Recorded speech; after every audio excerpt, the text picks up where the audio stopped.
Welcome to the Introduction to MINITAB Part 2. In this part, we're going to work with quantitative data, and we're going to look at how we can make histograms and how we can do box plots and comparative box plots. So we're going to take our data and look at Oklahoma, Kansas, and Nebraska, the number of tornadoes they had for the years that we see in our data set. So we're going to go, and the first thing we're going to do is we're going to make histograms. So I go to Graph, I go to Histogram. I want a simple histogram. I hit OK, and now I can pick whichever state I want to look at.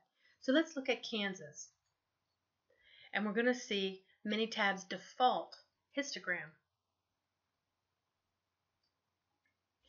Now as you can see, we have the histogram where we have the tick marks in the midpoint. Generally, if we have data that has a lot of values, if it's discrete, or if it's continuous data, we like to have those tick marks at what we call the cut points, at the end points of each of the ranges. So there's a couple of things that we're going to do. Now, I'm first going to go into the title and change that. And I'm going to change it to distribution of tornadoes so that we know what this is. So we put the title in and we hit OK. So this is not Kansas, but the number of tornadoes. So we want to change that. Now it's time to change where our tick marks will go. So I go to the x-axis, I left click on it, and you can see the boxes that make sure that I'm doing the x-axis. And I'm going to double left click on that. It's going to bring me into a dialog box. And the first thing I want to do is I want to go into binning. And I don't want my tick marks at the midpoint. I want them at the cut point. So I click on cut point. Now I can change the number of intervals to whatever I would like for my particular problem. So I can look at the data and try to figure out what would be best. So I'm going to do the number of intervals to be 10. In there, I have a nice histogram that I'm looking at.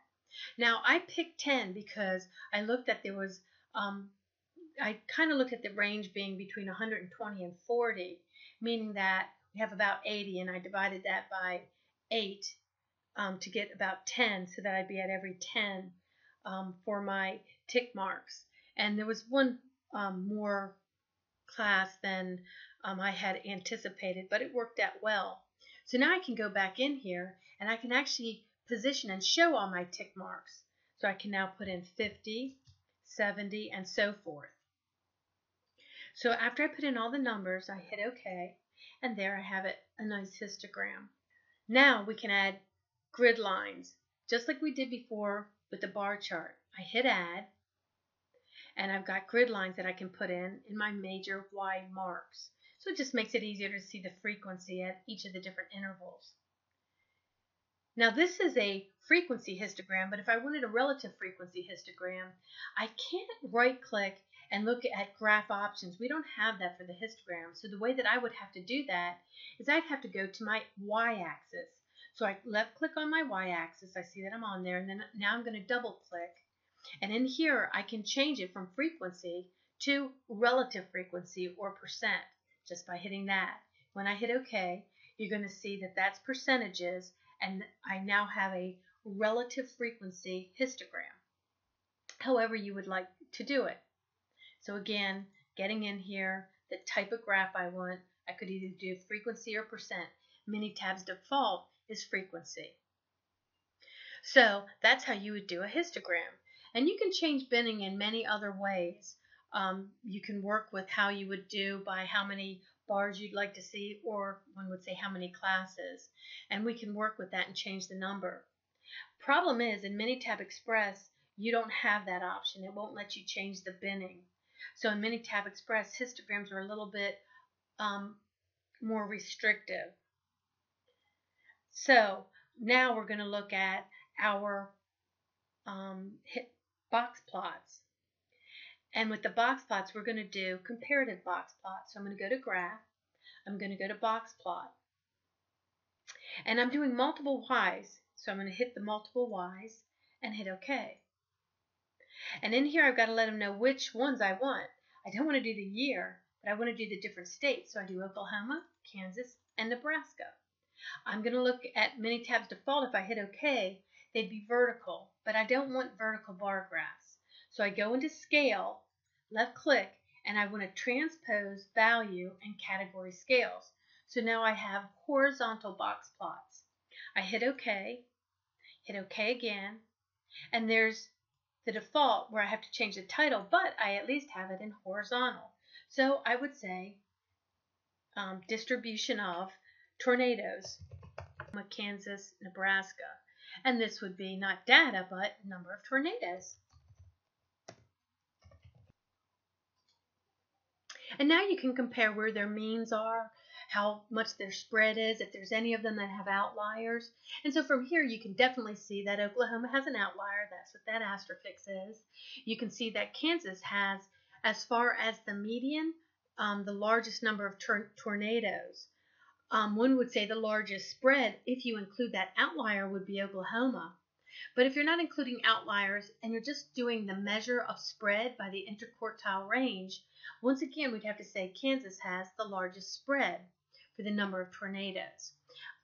And in here, again, once I make these graphs, I can copy the graph just like we did with the bar chart. Same goes for the histogram. All I do is right click and I can copy the graph and put it into a Word document. So that's how we do comparative box plots and histograms in MINITAB, and how we can change the titles and do different things in our graphs. Now we're going to look at how to do the histograms and the box plots if you should have MINITAB Express. Now remember, I'm using MINITAB Express in Windows, so it will look a little bit different, but the general instructions should remain the same. So the first thing we're going to do is our histogram. So we go to the graphs, we look at histogram. We want a simple one because we're only going to do one of the states. And once again, we're going to go on and do Kansas. We hit OK, and there's our histogram.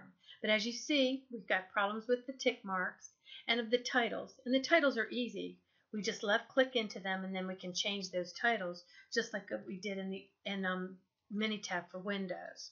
So you can change those. Something to that effect. And then this would be number of tornadoes. Now, how do we change the tick marks here?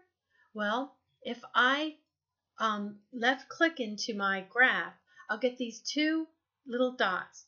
Now, this one right here can add or remove or change the graph, the elements such as our title and grid lines and things like that. So I could add grid lines if I so desire in here. And so let's add some grid lines on my y-axis. So I have them on there. But I can also change the binning. So once again, left click, and I can go in here and I can change the binning so that they're not at the midpoints, but they're at the cut points. And if you saw, I can also change the number of bins. So I get a lot of power even in MINITAB Express in changing these. I can also change the scaling from frequency to relative frequency. So I can change that to percents also in MINITAB Express. I'll keep it frequency. So a lot of the functions are here in MINITAB Express. Not all of them, but a good amount. Now if I want to go on and do our box plots, remember we want to do multiples if we're doing a comparative box plot. So I'm going to do my 3 years just like I did in MINITAB for Windows. But in MINITAB Express, just like the other MINITAB, the default is vertical box plots. And we generally like to see them horizontal. So once again, I left click, but this time I hit for the graph layout where I can change it to horizontal. And now I have my horizontal box plots with the same scale at the bottom, and I can change the titles just like I did in MINITAB for Windows. So as you can see, it still has a lot of power in MINITAB Express, and it does a very good job with making comparative box plots, and histograms. Hopefully this will help those who have MINITAB Express.